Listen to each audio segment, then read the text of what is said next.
Hey, everybody, I'm Soledad O'Brien, and I will be moderating Netflix's Unbelievable FYC panel. It's inspired by real events. The limited series Unbelievable tells the story of a teenager, Marie Adler, who reports her sexual assault by an intruder to investigating detectives who later come to doubt the truth of her story and then pressure her to recant. Meanwhile, hundreds of miles away, detectives Grace Rasmussen and Karen Duvall investigate an eerily similar pair of intruder rapes and partner together to catch a potential serial rapist. I am currently joined by executive producer, showrunner, writer, and director Susanna Grant, executive producer Sarah Timmerman, executive producer and director Lisa Cholodenko, actress Caitlin Dever, who plays teenager Marie Adler, and actress Merritt Weaver, who plays Detective Karen Duvall in the series. It's so great to have all of you guys with me today. Thank you. The show, by the way, I should mention, is available right now on Netflix. I know because I watched it back to back to back to back to back to back to back, and it's amazing. I'm going to start with Susanna and Sarah and take us out kind of the 35,000 foot view. Why this story? What was appealing to you? What were your thoughts as you began to even think about telling this story? Well, it was an article. It's based on true events, but it was first reported by a couple of amazing journalists. Their article actually won the Pulitzer Prize, Ken Armstrong and T. Christian Miller.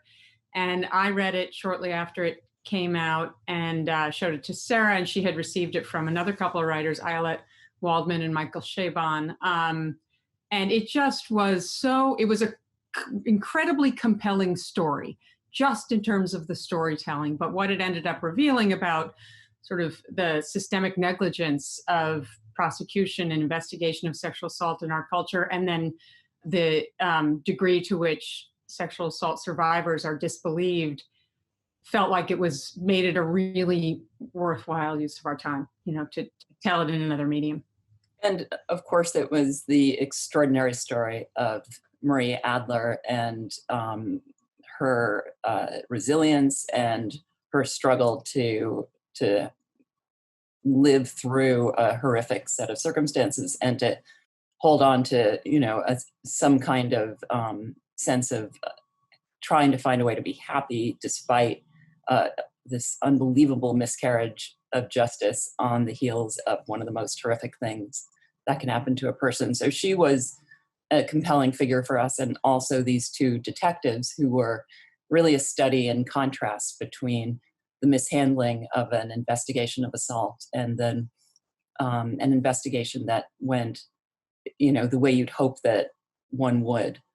So all of those elements were incredibly compelling. And interestingly, it was before this came up, I guess, a year or so, this article, before the sort of full force of the Me Too movement. But it was just incredibly powerful. All three of the main characters exhibited such a tremendous, quiet heroism that the idea of spending some time telling their story felt really exciting.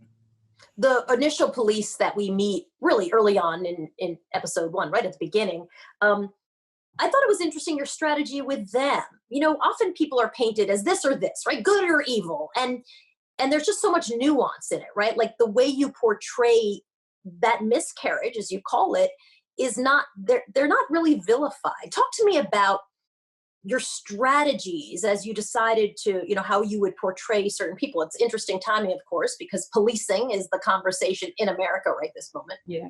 Yeah. Well, it seemed to me like the easiest thing in the world would have been to make them, flat out villains. And when you look at the statistics on sexual assault, the incredibly small percentage that are investigated, and then of those, incredibly small percentage that are prosecuted, when you have numbers like that, that's not the work of a few bad actors. That's a systemic problem. And that's a problem that I think all of us must be unconsciously contributing to. So I thought it was a much more interesting choice to make the people who make the biggest mistakes people who think they're the good guys, and I wanted the audience to be able to say, yeah, I could see myself making that choice. And maybe we could all sort of start looking at our own ways in which we're complicit in this epidemic.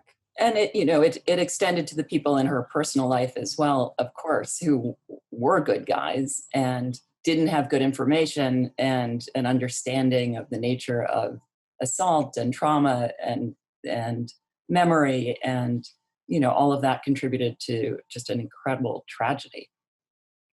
Lisa, it's so interesting to me when we center and I'll get to my actors in just a moment. I'm not leaving you out, but I want to kind of understand the background first. Center the victim in the story. And I thought one of the most painful and riveting things was those flashbacks. Every time she's asked to tell her story again and again, you actually feel the pain of when someone's, doing that. Talk to me a little bit about the strategy in the storytelling. Yeah, I mean, I think Susanna was very deliberate in the script to show that this person, Marie had to go through the retelling of this incident over and over and over in such a compressed amount of time. And, I think just the kind of the build to this kind of internal collapse of her finally joining with the detectives just to kind of find relief, joining with them and saying, yeah, you're right. It didn't happen. I can't go any further. I think the mounting of that stress was really important to show it happening kind of in real time, the accretion of inability to tolerate that kind of just invasive pulling apart of her experience. And you see the story changing, right? Every time she's telling it, it changes again. And so you even can understand, the first person you're telling it to and the third person, if they were to literally compare notes, they find differences. And some of that's just the exhaustion of telling it. And it sort of explained that for me. I'm going to ask Caitlin and Merritt to walk me through what happened when the script lands. And I'm imagining this is how it works. A script lands on your desk. What was appealing to you? What made you say yes? Were there any concerns that you had? This is obviously a dark and tough topic. I got the first 3 scripts, and along with This American Life podcast episode and the ProPublica Marshall Project article that was already referenced. So I could see the material that I'd be working with in the beginning, and then I could see the scope of the entire story. And it was very easy to read that story and want to be a part of it and care about telling it. But I'm not sure that I had any concerns off the bat. How about for you, Caitlin?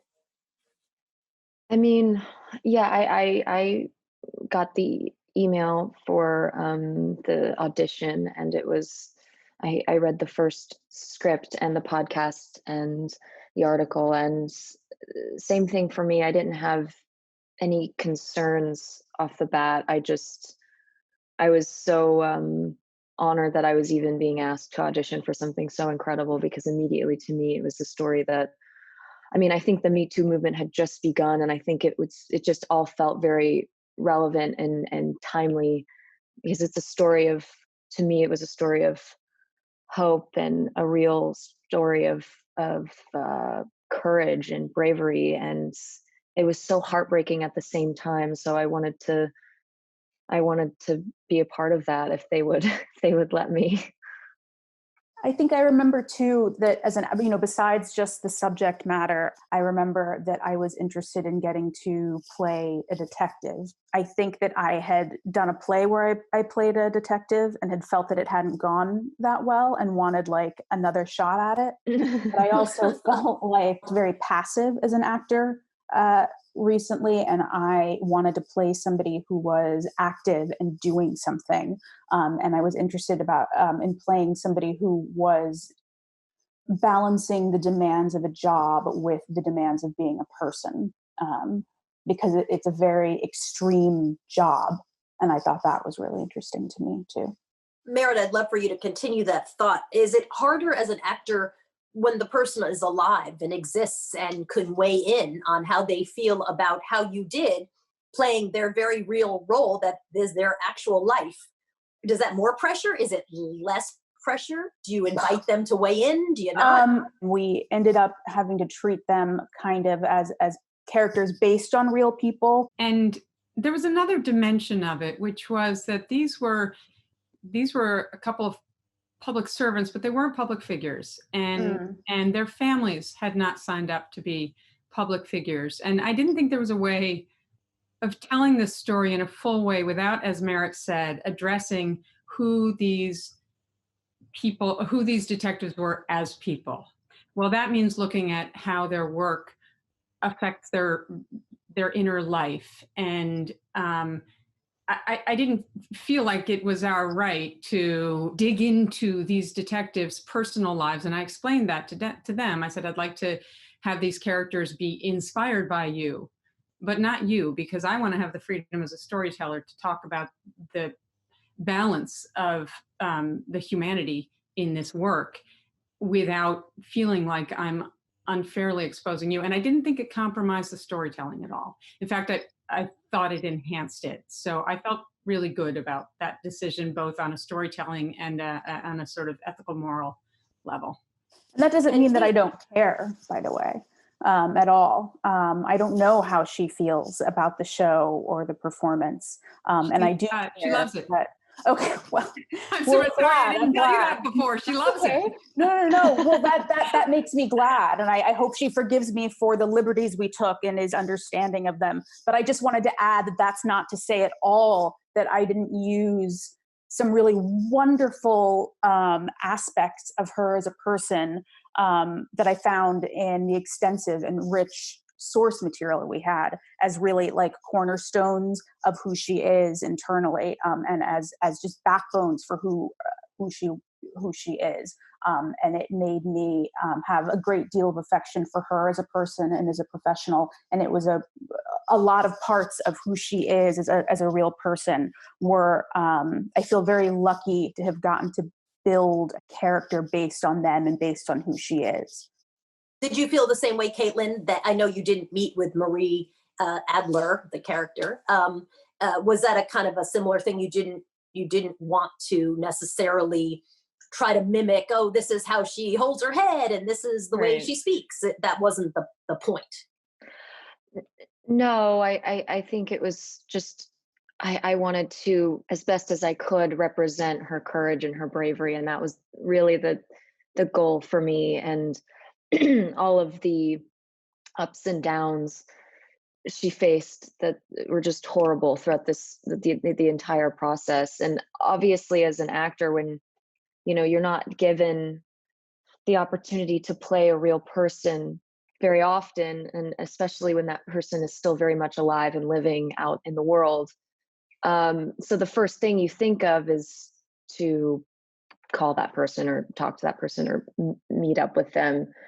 And with this, the circumstances are completely different. And I honestly wasn't sure what to do, what the right thing was to do. So I remember talking to Lisa and Susanna, and I'm sure you guys can speak better on this, but we had a I remember having a conversation with the both of you when we first started.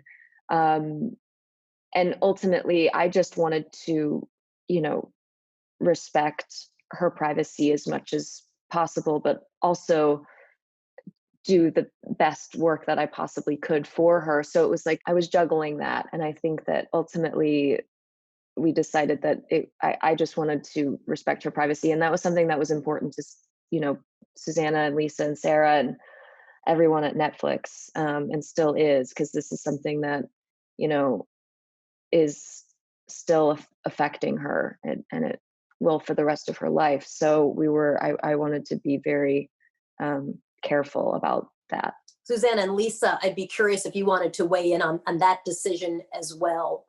We hear a lot, those of us who are not actors and don't make scripted projects, that people go and they camp out and they wanted to play Mr. Rogers, so they watch 5 million hours of Mr. Rogers, and really learn to kind of mimic him. And you guys seem to have done the opposite of that?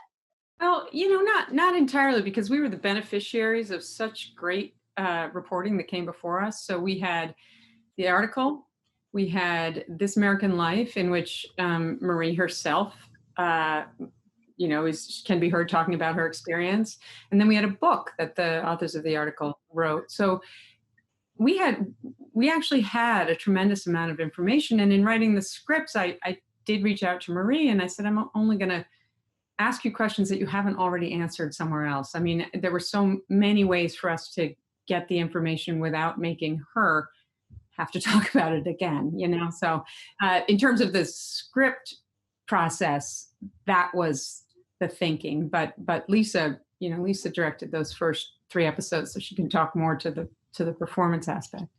I think I felt, a bit like everybody's saying, these were amalgams of people. They were distillations of people. And when I spoke with Susanna about potentially talking to the real Marie, I really vacillated, and I felt like I didn't want to match, Caitlin and kind of go there. I kind of just wanted it to be tabula rasa in a way, and to take the few things that I felt were really, for me, the most moving and I think salient about the character, which was that she had a real resilience and she had a kind of buoyancy of spirit. Like she had the stuff that a person who survives this kind of thing had, I think my sense was intrinsically. And she also, there was one thing that came up and it wasn't even that big of a deal in a way, but I remember having a conversation with Susanna and Sarah about some picture or a poster or something, photograph of her on a beach, and that she loved the beach and that was her happy place. But then we started talking about having like pictures of her, and posters and what was her room like. And then I sort of stumbled on this idea that maybe it was this photograph of herself on the beach, which had been brought to my attention, that she had that in her room.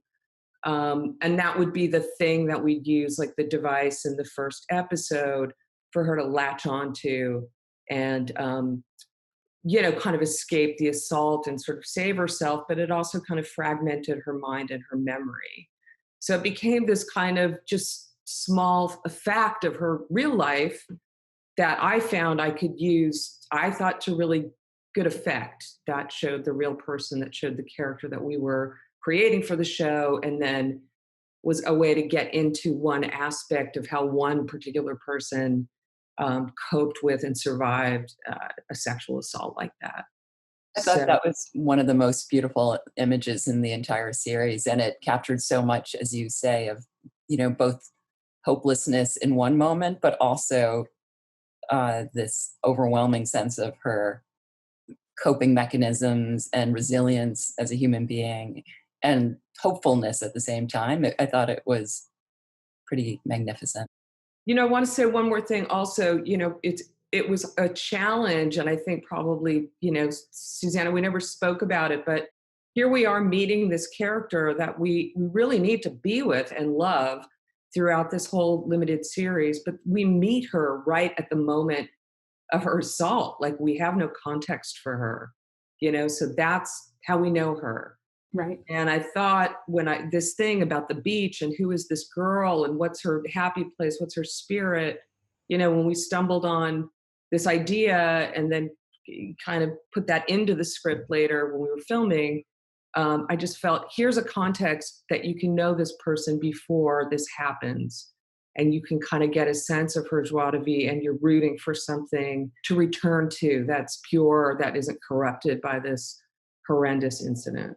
I think Susanna did a beautiful job of that in the script, in terms of just dropping some kind of breadcrumbs that suggest a life that she might have outside of this as a photographer, and her relationship to the ocean. And even in that brief flashback sequence, it was meant to be, to demonstrate her acting out. But I felt like it was important just to see little pieces, little flashes of her life before all this. And I thought Susanna did beautiful work sort of weaving that in. She did do beautiful work. And I do love how each piece of, you know, her on her bike, and even the way she's like recalcitrant with her foster moms, and you can see like the just it was a beautiful like slow peeling away of what this girl's character was like. And I do feel like she comes into relief in a very organic, beautiful way, just by the way that she responds to each character that she's confronted with,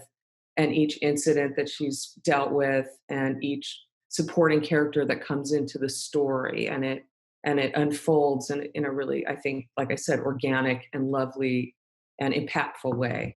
So that was great. That was compelling to me as a director to come into it, to be able to know her. One of the things that we were very conscious of from the get-go was how much people avoid talking and thinking about sexual assault. And, you know, it's just something that's been pushed into a very dark corner of our culture for a really long time. So it seemed really important that this show have real emotional authenticity so that a viewer would engage quickly and would feel quickly and not be able to look away. That was the biggest challenge. How do we make this something that people won't turn off? And that meant having everything have that undeniable ring of truth, which is why we chased Lisa so hard to direct it, because that is like never a false moment in anything she's ever done, you know, and these spectacular actors. So, but that was really key, because things about sexual assault get ignored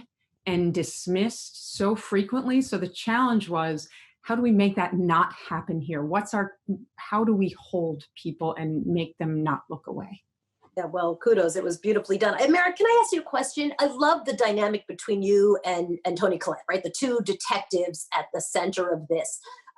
So you were saying you got to do your detective role again.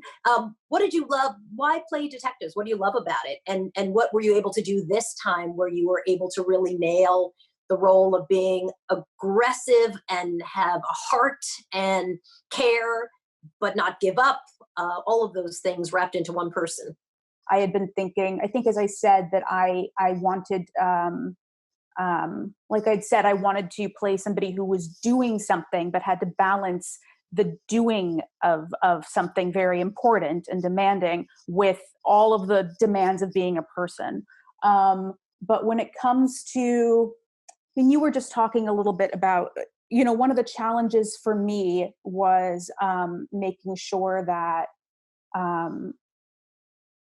you know, Toni and I are delivering a lot of information, and that's necessary. And that's kind of part of, you know, that's the engine that we provided as characters and as actors. And one of the challenges, I guess, in playing a detective then was making sure that I found a way to make all of that information that was crucial and critical to the story and necessary, not only so that the audience could follow it, but so that, you know, the audience could feel its heart and its soul with Marie, which Caitlin did so beautifully. And I often feel like if people are happy to see Karen and Grace show up, it's because, you know, Caitlin has done such an amazing job for a whole episode that people are feeling rage and grief and compassion and empathy, and also have an intellectual understanding of the systemic forces and reasons that this has been done to her, the re-traumatization. And so they are thirsty to see people arrive who may possibly be able to do her some justice. But one of the challenges then was making information personal, making investigation, making sometimes procedural scenes always personally important and grounded. And, you know, often that was achieved in working with Toni, who's obviously so wonderful, because we could end up interacting and feeling a dynamic that felt human. And so even though we were talking about information, hopefully you could feel, you know, our hearts and our personhoods at work as well. I have been talking for 14 hours. What a great And 14 hours. I feel like I need a nap. I could listen to you responsible talk for all managing day. that. Don't you worry a little bit about that at all. Caitlin, I'm curious. You said this was the hardest role you've ever had. What made it hard? It was the hardest thing I've ever had to do. I think because of a lot of things combined. I think I was angry as a person reading about this story, and the fact that it felt so recent. I think I was also, my heart was breaking for her every single day. And because of all of the emotions I had, I think every day was sort of a sort of its own challenge. I think I put a lot of pressure on myself, more so than I ever have for anything else. And because of the pressure I put on myself, I sort of accidentally just stayed in the emotion the whole time, which I've never been a method type of actor. I usually just like am able to easily come out of it, but this is something that I wasn't able to come out of, and I think it just happened on accident. And it sort of just like overcame me, just sort of every as the days went on. um but I think the most important thing that I was just trying to constantly remind myself of is whatever tough time I'm going through on set today doesn't even compare to what she went through in real life. So but yeah, it was definitely the hardest thing I've ever had to do. But it at the end of the day, it all felt like we were all coming together to make something really, really beautiful and meaningful. So um, it was rewarding at the same time. And so important. You know, you used earlier, and I can't remember who said the word respect, and it was such a great word because it really imbues sort of every single episode. Um, you even understand the people who fail. You don't even hate them. You sort of get their failings, and so it really, I think, it's just a very respectful way of looking at a victim and teasing out the story and her decision making, et cetera, et cetera. Did you all go into this with a sense of a mission, because this is a heavy lift, and sometimes, you know, when I take on projects, you're like, "Woo, don't get this one wrong," because you're going to let down a lot of people if you do. I tell you what we were very conscious of was that we were absolutely not making a PSA, you know, that we were telling a story. We were telling a story that we all felt passionately about. Um, but I think it was actually what we kept reminding each other about was how important it was to not be didactic. Nobody wants to be lectured to. Nobody wants to be, you know, have a message slammed down their throat. So I think the thing we all kept circling around to was just tell the story. Just tell the story as well as you possibly can, you know, and don't be too directive and respect your audience as well, you know. But I have to say that the reverence with which Caitlin took on this role, we appreciated so Yeah. much. You know, there was, back to your word of respect, Caitlin, I can't imagine an actor approaching this role with, you know, greater commitment or reverence. And it was, I think, the most gratifying thing we heard after the show aired was that Marie felt that the truth of her story was captured, you know, and regardless of what anyone else felt or had to say about the show, I think for all of us, that was the thing that really mattered. I So. think, you know, for me, I would say I completely agree with everything you guys are saying. And further, I felt like the real driver and the thing that hooked me into the article originally, apart from the obvious of, you know, the just atrocity of this thing and how, you know, what happened to this young woman and how that could happen and all the pieces was it, you know, there's a kind of human vulnerability and kind of just, you know, we're all flawed. And so each character in this thing is just kind of human and flawed, all the way down to the cops that just couldn't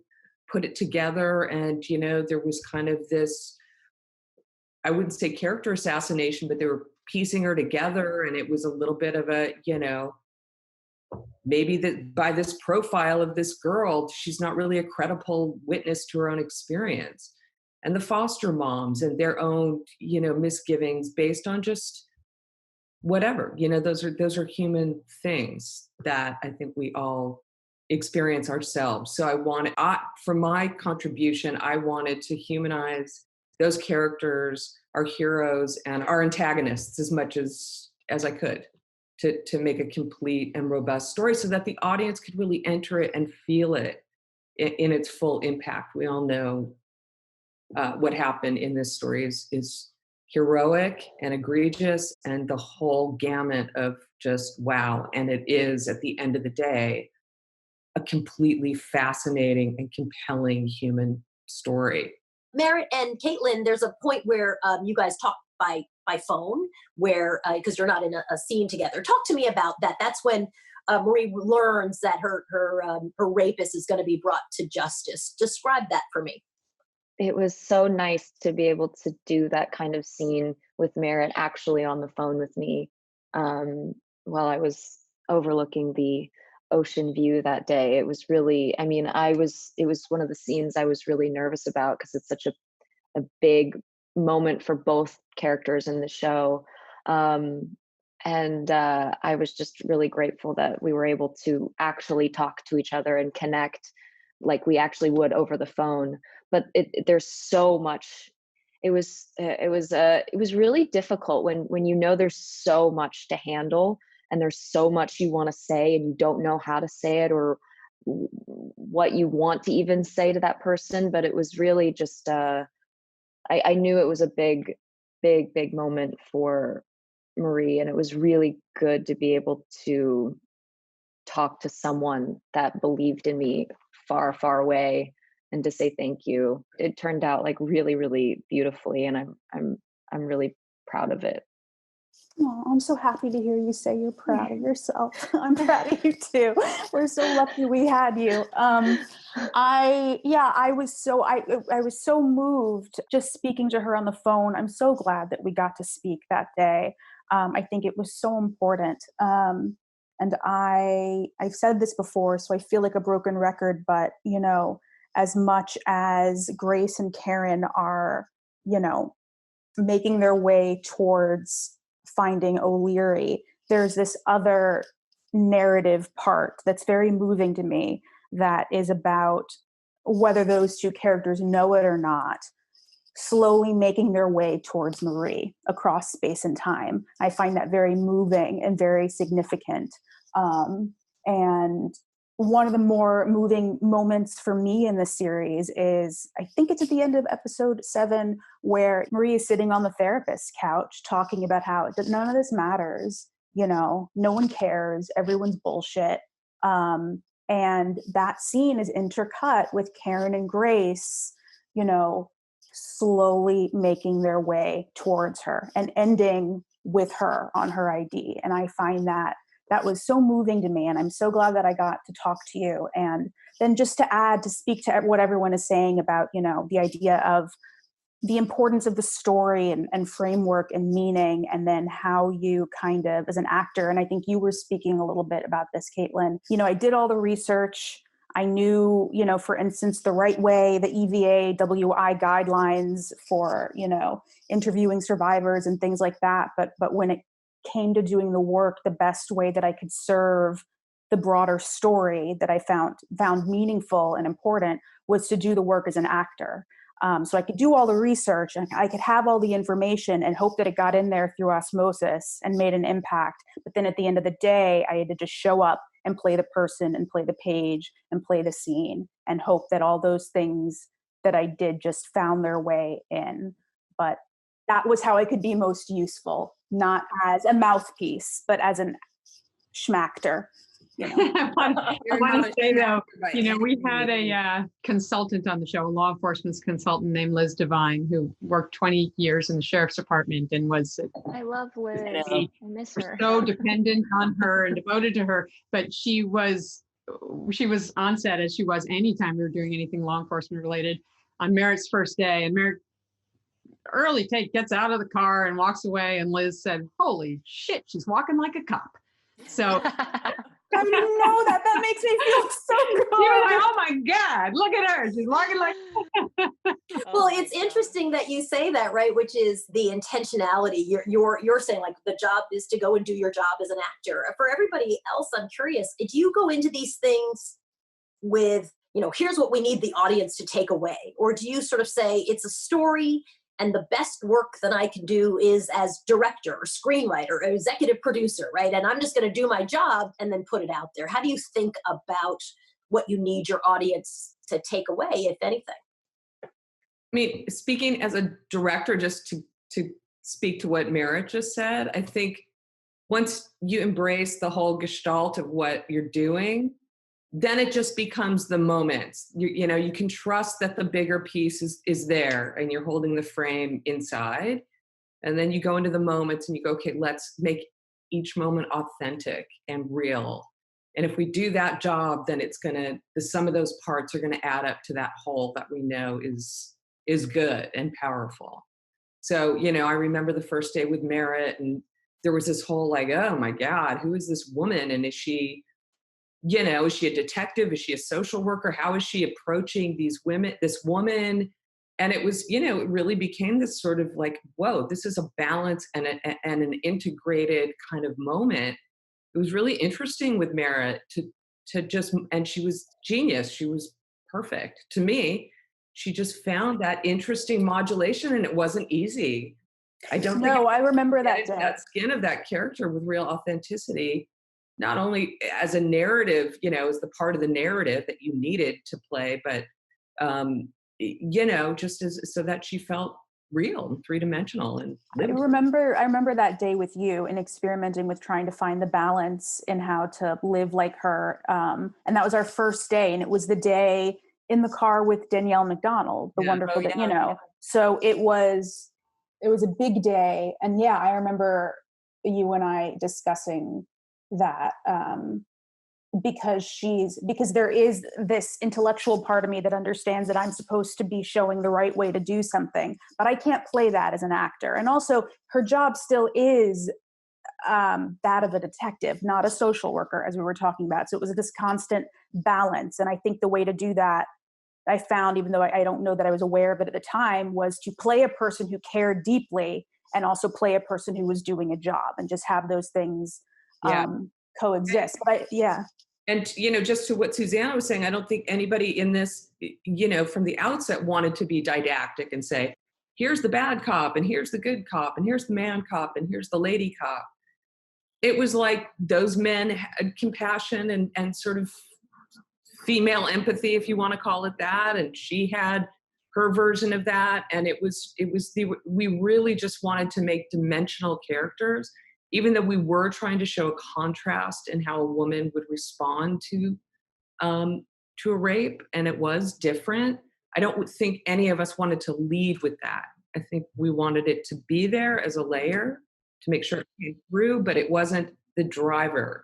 We didn't want that black and white approach to this story. It was really not a PSA, as you mentioned before. And also why, as Susanna said, we chased Lisa relentlessly to direct it because no, but it's true in terms of just finding the emotional truth in a piece, you know. Yeah, and we were all, I think, really in sync from the outset, which was really attractive to me, to know that we were making the same story from the same approach. And also, you know, I feel like we haven't mentioned, but should, the sort of beautiful friendship love story in this piece between Merritt and Tony is sort of another element that so great, so great, so true.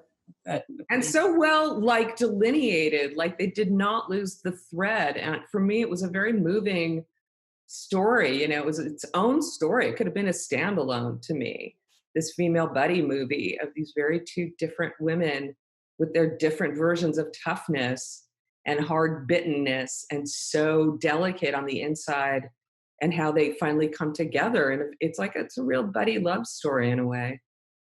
I found that part of it very moving. Suzanne, I'm going to give you the final word today. What did you want audiences to take away? Or is that, sometimes when people ask me that about, you know, docs I've done, I always sort of feel like, I don't know. I mean, I don't think, I mean, if I have to tell them what to take away, I'm not sure. I mean,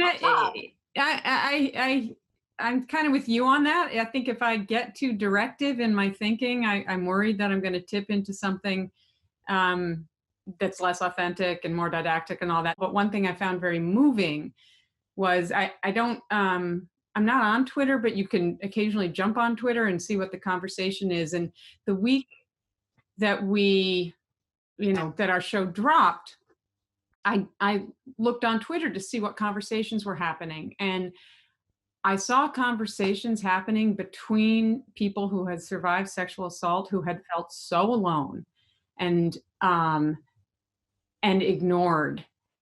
And it was a global conversation. There are people in South America talking to people in India, talking to people in, Kentucky. And that I didn't plan. Had I thought, let's make that happen, it never would have happened. So that I thought was really beautiful. And I was really gratified by that people who had felt so alone maybe felt less alone, which ultimately I think is really the point of what we do.